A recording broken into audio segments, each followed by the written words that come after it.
Hi everybody, welcome back to the Feynman technique. Today we're going to evaluate this integral. It's kind of a famous integral. It's called Poisson's logarithmic integral, or just Poisson's integral. Not sure if I pronounced that correctly, but it's spelled Poisson. Um, but anyway, let's go ahead and solve this. We're going to start by differentiating with respect to our parameter a. Using the Leibniz rule for differentiation under the integral sign, we just differentiate both sides with respect to a, passing the derivative inside the integral sign as a partial. So you'll see the partial with respect to a of this evaluates to that. And next we multiply by a on top and bottom, and now we have this.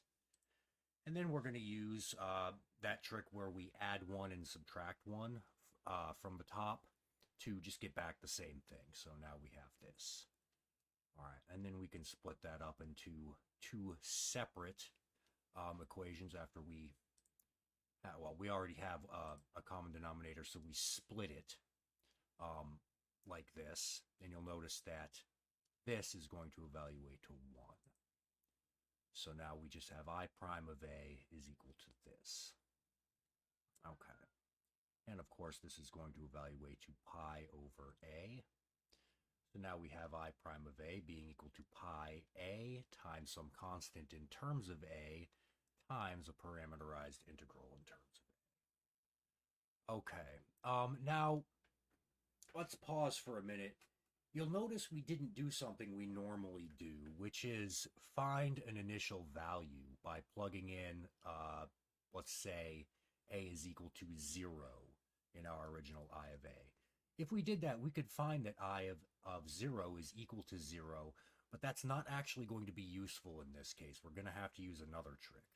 All right, so let's continue. So we're right here right now. We have our I prime of a written like this. Okay. So next, let's break out King's property, which just says that basically any integral can be rewritten like this.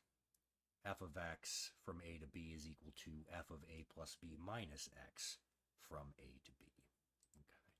And we'll apply that to the integral part of our I prime of a. So we just replace our a with pi minus x.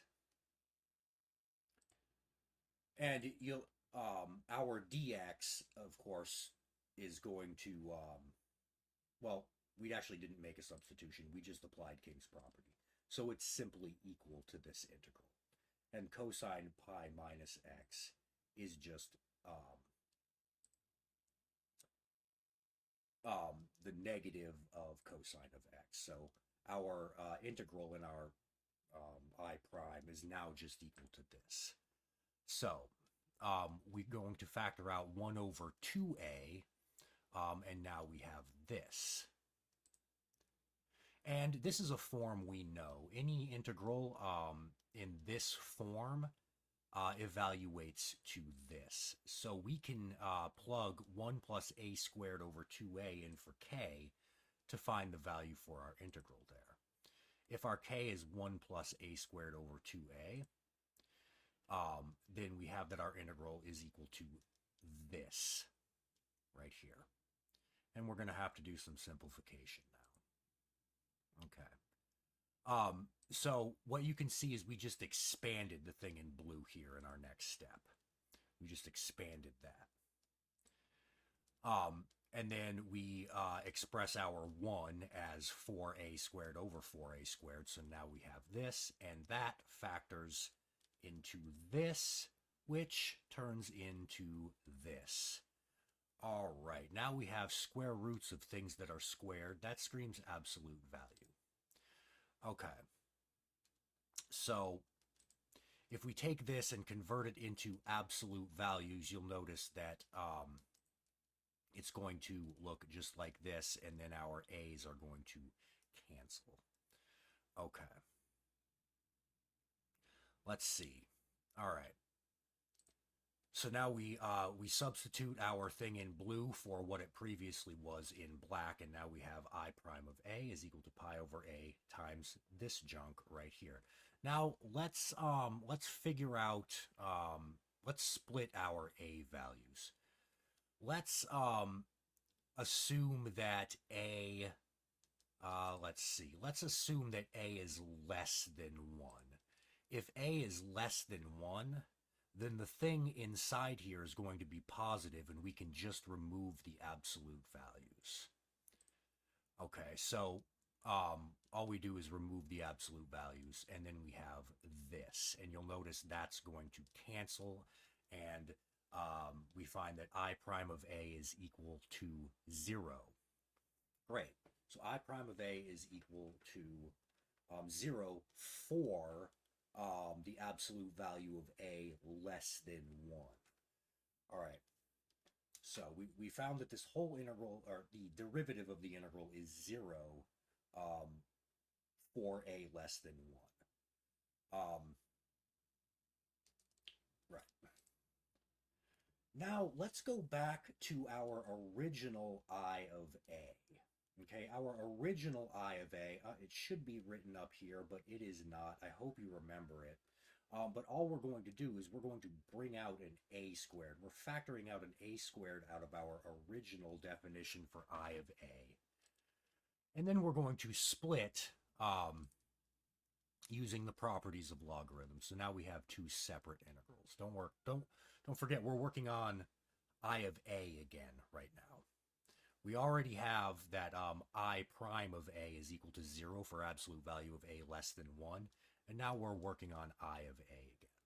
All right, so we split I of a up like this. So next, it transforms into this. Look, because all we have now is just an integral going from 0 to pi over 2 of the natural log of a squared. That's easy to evaluate. And then we have this integral left, and this is exactly the form of our original I of a, with a being replaced with 1 over a. So we evaluate the first integral right here, and then it's just plus I of 1 over a. Evaluating this integral gives us 2 pi natural log a, natural log absolute value of a, plus I of 1 over a. Now, let's consider let's consider values of a where the absolute value is greater than 1 now. All right, so if we plug in a is greater than 1, what's this going to become?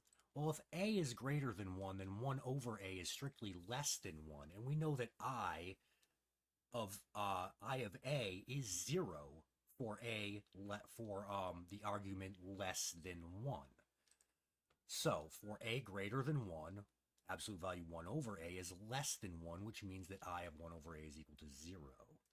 So I of a is equal to 0 for absolute value of a less than or equal to 1, and it's equal to pi over 2 natural log absolute value of a for a greater than 1. All right, guys, I hope you enjoyed that, and we will see you next time.